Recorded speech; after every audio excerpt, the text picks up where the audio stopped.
Многу емоции, дури и солзи кај оние што вчера дојдоа во Леринското село Овчарани на прославата на религиозниот и националниот празник Свети Илија Илинден. Тврдењето на грчкиот премиер Караманлис дека во Грција немало и нема македонци беше демантирано од страна на грчките граѓани, најголем дел од нив со македонско етничко потекло, кои што дојдоа да уживаат во македонските ора и песни. Македонско девојче Бисер Балкански, Македонија цела да и други македонски народни песни беа на репертуарот на прославата.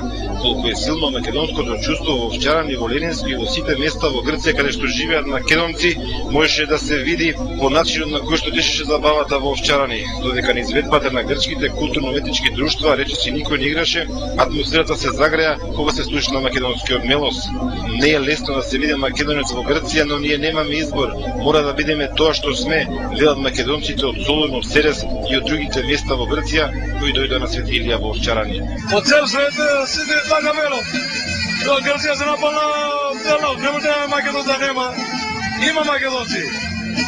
Градот е тоа што станува. За мене да може да кажам срамота за Грција, што не познава за Македонија. Ниту македонци има ниту ништо. Каде има македонци? Јас живеам во Солун, има многу народ. Не ни познава, нема македонци. И каде има, што сум јас? Од тепат наме ние, од горе, од небото. Тоа не до протево си веме ние. Освен за јакнатото полициско обезбедување на приодите кон селото и внатре во него, но не во близина на местото на прославата, не беа забележани посериозни инциденти. Неколку помали групи блиски на фашистичката организација Хриси Авги или Златна Зора, која е финансирана од грчката влада, се обиделе да влезат и да предизвикаат инциденти, но тие биле навреме изолирани и отстранети од страна на грчките власти, кои сепак прифатија барем еден дел од барањето на Македонија, Грција да не дозволи напади на македонците во оваа земја.